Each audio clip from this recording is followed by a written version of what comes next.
Assalamualaikum warahmatullahi wabarakatuh. Salam sejahtera untuk semua. Materi kita kali ini adalah membahas tentang komunikasi, informasi, dan edukasi KB atau konseling KB. Nanti kita akan membahas tentang bagaimana caranya untuk memberikan penkes ya atau konseling ini tentang KB kepada masyarakat. Yang pertama adalah definisi. Apa itu komunikasi, informasi, dan edukasi? Komunikasi adalah penyampaian pesan secara langsung ataupun tidak langsung melalui saluran komunikasi kepada penerima pesan untuk mendapatkan suatu efek. Sedangkan informasi adalah keterangan gagasan maupun kenyataan-kenyataan yang perlu diketahui oleh masyarakat. Sedangkan edukasi merupakan proses perubahan perilaku ke arah yang positif. Nah, itu adalah definisi tentang komunikasi, informasi, dan edukasi.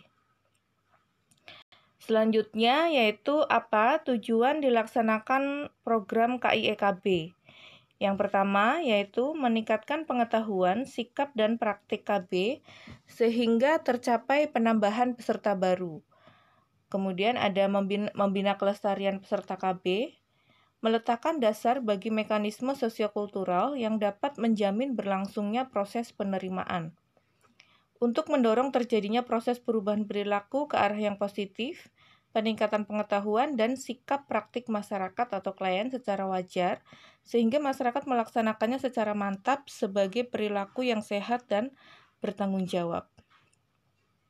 Nah, KIE ini dikelompokkan menjadi 3 kegiatan, yaitu KIE massa, ya, dalam jumlah yang banyak. Kemudian ada KIE kelompok, ini bisa sekitar 10 orang, ya, 5-10 orang. Kemudian ada KIE perorangan, jadi secara personal kita memberikan konseling kepada klien.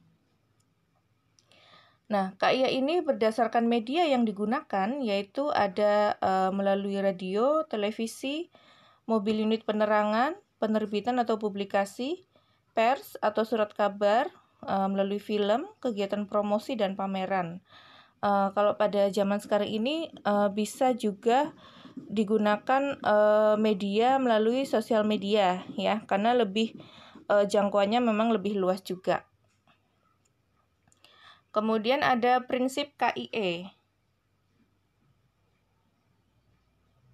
Prinsip KIE yang pertama yaitu memperlakukan klien dengan sopan, baik, dan ramah. Yang kedua, memahami, menghargai, dan menerima keadaan ibu atau status pendidikan sosial, ekonomi, dan emosi sebagai mana adanya. Jadi kita menyesuaikan basic klien kita ya. Jadi untuk bahasa dan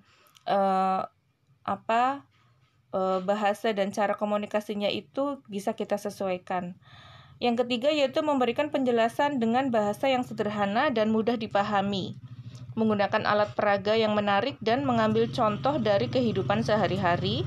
Ya, jadi kita bisa menggunakan alat peraga dalam menjelaskan tentang KB ya, supaya lebih menarik dan mengambil contoh dari kehidupan sehari-hari. Kemudian menyesuaikan isi penyuluhan dengan keadaan dan resiko yang dimiliki ibu. Kemudian konseling KB ya. Konseling KB ini pengertiannya adalah konseling adalah proses yang berjalan dan menyatu dengan semua aspek pelayanan keluarga berencana dan bukan hanya informasi yang diberikan dan dibicarakan pada satu kali kesempatan, yakni pada saat pemberian pelayanan. Kemudian teknik konseling yang baik dan informasi yang memadai harus diterapkan dan dibicarakan secara interaktif sepanjang kunjungan klien dengan cara yang sesuai dengan budaya yang ada. Apa tujuan pemberian konseling KB ya? Tujuan konseling KB yang pertama yaitu meningkatkan penerimaan. Informasi yang benar, diskusi bebas dengan cara mendengarkan, berbicara, dan komunikasi nonverbal meningkatkan penerimaan KB oleh klien. Kemudian yang kedua yaitu menjamin pilihan yang cocok. Konseling menjamin bahwa petugas dan klien akan memilih cara yang terbaik sesuai dengan keadaan kesehatan dan kondisi klien. Yang ketiga yaitu menjamin penggunaan cara yang efektif, ya. Konseling yang efektif diperlukan agar klien mengetahui bagaimana menggunakan cara KB yang benar dan bagaimana mengatasi informasi yang keliru dan isu-isu tentang cara tersebut. Karena biasanya pasien ini juga enggan ber-KB karena dia sudah terlanjur mendengar isu-isu yang keliru. Misalnya nggak usah KB yang suntik misalnya, atau nggak usah pakai yang hormonal, nanti kamu malah jadi gendut dan sebagainya. Nanti itu isu-isu itu harus kita jelaskan, ya. Jadi jangan sampai masyarakat salah paham, malah akhirnya dia enggan melakukan KB. Yang keempat yaitu menjamin kelangsungan yang lebih lama. Kelangsungan pemakaian cara KB akan lebih baik bila klien ikut memilih cara tersebut, mengetahui bagaimana cara kerjanya dan bagaimana mengatasi efek sampingnya. Kelangsungan pemakaian juga lebih baik bila ia mengetahui bahwa ia dapat berkunjung kembali seandainya ada masalah. Kadang-kadang klien hanya ingin tahu kapan ia harus kembali untuk memperoleh pelayanan. Kemudian ada jenis konseling KB, ya, ada 3 jenis. Yang pertama yaitu konseling awal, bertujuan untuk memutuskan metode apa yang akan dipakai, termasuk mengenalkan semua cara KB, prosedur klinik, kebijakan, dan bagaimana pengalaman klien pada kunjungan itu. Kebijakan dana, ya, kebijakan dana, bagaimana pengalaman klien pada kunjungan itu. Jadi ini masih di tahap kunjungan awal ini, bidan menjelaskan semua cara KB, ya, dijelaskan terlebih dahulu. Kemudian ada konseling khusus, yaitu konseling khusus mengenai metode KB, memberi kesempatan pada klien untuk mengajukan pertanyaan tentang KB tersebut dan membicarakan pengalamannya, mendapatkan informasi lebih rinci tentang cara KB yang tersedia yang ingin dipilihnya. Jadi di sini pasien sudah diberi kesempatan, ya, memilih apa yang akan digunakan, kemudian boleh mengajukan pertanyaan, ya, dan mendapat informasi yang lebih rinci lagi tentang KB yang sudah dipilihnya. Kemudian ada konseling tindak lanjut. Bila klien datang untuk mendapatkan obat baru atau pemeriksaan ulang, maka penting untuk berpijak pada konseling yang dulu. Pemberian pelayanan harus dapat membedakan antara masalah yang serius atau memerlukan rujukan dan masalah yang ringan yang dapat diatasi di tempat. Ini merupakan konseling tindak lanjut.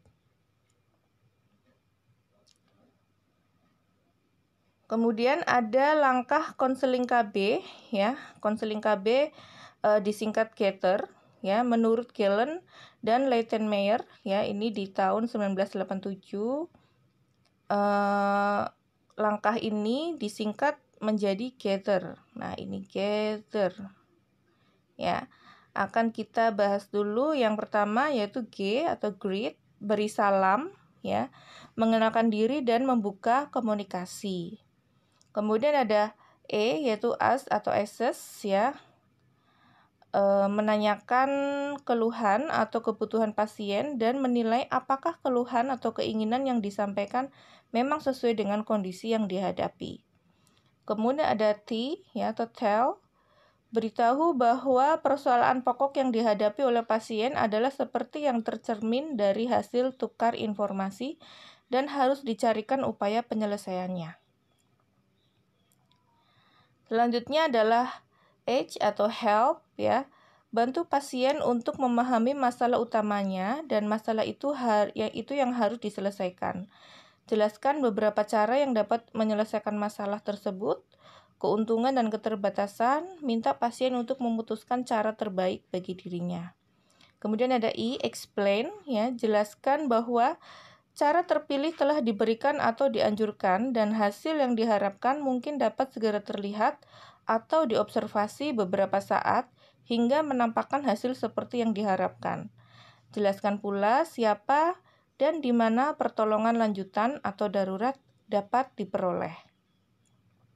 Kemudian yang terakhir ada R, refer and return visit, ya, rujuk apabila fasilitas ini tidak dapat memberikan pelayanan yang sesuai atau buat jadwal kunjungan ulang apabila pelayanan terpilih telah diberikan. Ya, ini adalah langkah secara gather ya atau singkatan ini. Ya. Kemudian ada langkah yang lain yaitu langkah konseling KB dengan singkatan 17 ya. Yang pertama yaitu SA ya. Sapa dan salam. Sapa dan salam kepada klien secara terbuka dan sopan. Berikan perhatian sepenuhnya kepada mereka dan berbicara di tempat yang nyaman serta terjamin privasinya. Yakinkan klien untuk membangun rasa percaya diri, tanyakan pada klien apa yang perlu dibantu serta jelaskan pelayanan apa yang dapat diperolehnya. Kemudian ada T, tanya, ya. Tanyakan kepada klien informasi tentang dirinya. Bantu klien untuk berbicara mengenai pengalaman keluarga berencana dan kesehatan reproduksi, tujuan, ya, kepentingan, harapan, serta keadaan kesehatan dan kehidupan keluarganya. Tanyakan kontrasepsi yang diinginkan oleh klien. Berikan perhatian pada klien apa yang disampaikan oleh klien sesuai dengan kata-kata, gerak isyarat, dan caranya. Coba tempatkan diri kita di dalam hati klien. Perhatikan bahwa kita dengan memahami pengetahuan, kebutuhan, dan keinginan klien, kita dapat membantunya. Kemudian ada U. U ini adalah uraikan. Uraikan kepada klien mengenai pilihannya dan beritahu apa pilihan reproduksi yang paling mungkin, termasuk pilihan beberapa jenis kontrasepsi. Bantulah klien pada jenis kontrasepsi yang paling dia ingini, serta jelaskan pula jenis-jenis lain yang ada. Juga jelaskan alternatif kontrasepsi lain yang mungkin diingini oleh klien. Uraikan juga mengenai risiko penularan HIV/AIDS dan pilihan metode ganda. Langkah selanjutnya yaitu to atau bantu. Bantulah klien menentukan pilihannya. Bantulah klien berpikir mengenai apa yang paling sesuai dengan keadaan dan kebutuhannya. Doronglah klien untuk menunjukkan keinginannya dan mengajukan pertanyaan. Tanggapilah secara terbuka. Petugas membantu klien mempertimbangkan kriteria dan keinginan klien terhadap setiap jenis kontrasepsi. Tanyakan juga apakah pasangannya akan memberikan dukungan dengan pilihan tersebut. Jika memungkinkan, diskusikan mengenai pilihan tersebut pada pasangannya. Pada akhirnya, yakinkan bahwa klien telah membuat suatu keputusan yang tepat. Petugas dapat menanyakan, apakah Anda sudah memutuskan pilihan jenis kontrasepsi? Atau apa jenis kontrasepsi terpilih yang akan digunakan? Kemudian ada J. J ini adalah jelaskan. Jelaskan secara lengkap bagaimana menggunakan kontrasepsi pilihannya setelah klien memilih jenis kontrasepsinya. Jika diperlukan, perlihatkan alat atau obat kontrasepsinya. Jelaskan bagaimana alat atau obat kontrasepsi tersebut digunakan dan bagaimana cara penggunaannya. Sekali lagi, doronglah klien untuk bertanya dan petugas menjawab secara jelas dan terbuka. Beri penjelasan juga tentang manfaat ganda metode kontrasepsi. Misalnya, kondom yang dapat mencegah infeksi menular seksual atau IMS. Cek pengetahuan klien tentang penggunaan kontrasepsinya, pilihannya, dan puji klien apabila dapat menjawab dengan benar. Kemudian ada U, yaitu kunjungan ulang. Perlunya dilakukan kunjungan ulang, bicarakan dan buatlah perjanjian kapan klien akan kembali untuk melakukan pemeriksaan atau permintaan kontrasepsi jika dibutuhkan.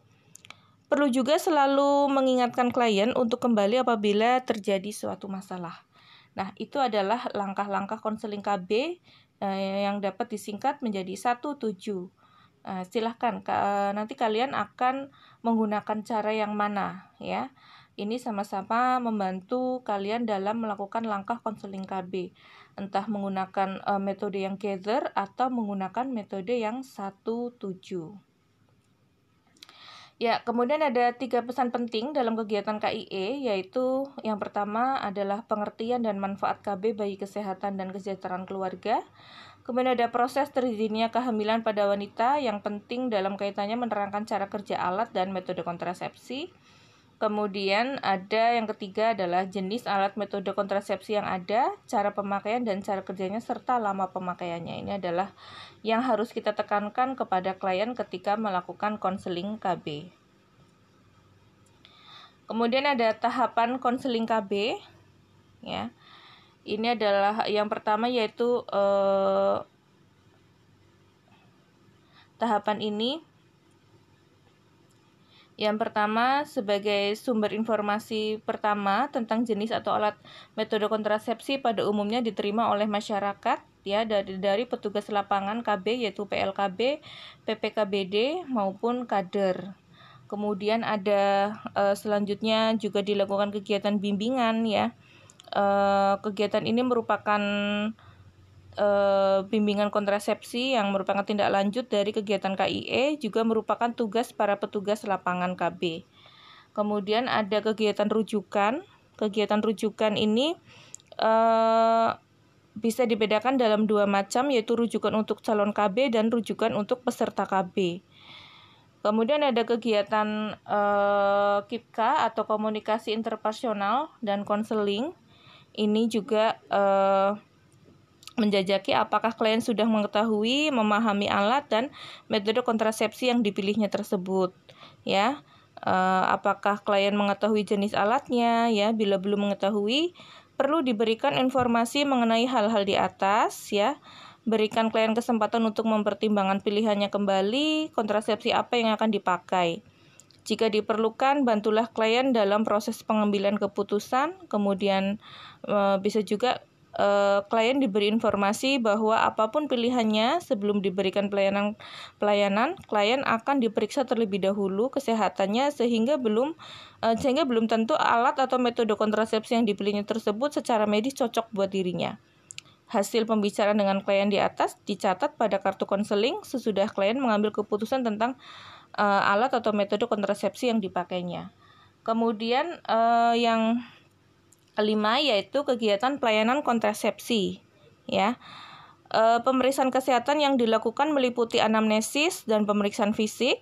Apabila dari hasil pemeriksaan kesehatan tidak didapati kontraindikasi, maka pelayanan kontrasepsi dapat dilakukan. Untuk pelayanan metode kontrasepsi jangka panjang yaitu IUD, implan dan kontab, sebelum pelayanan dimulai, kepada klien diminta untuk menandatangani inform consent, ya, supaya mendapat persetujuan terlebih dahulu dari klien.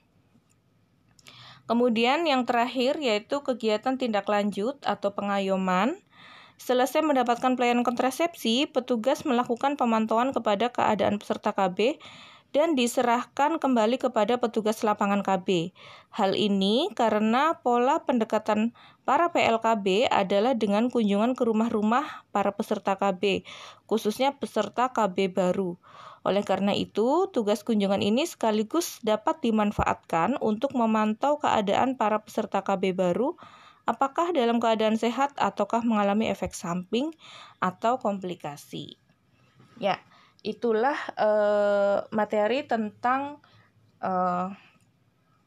cara melakukan konseling, ya, tentang bagaimana cara bidan melakukan KIE pada pelayanan KB, bagaimana cara berkomunikasinya, memberikan informasi dan melakukan edukasi tentang konseling KB.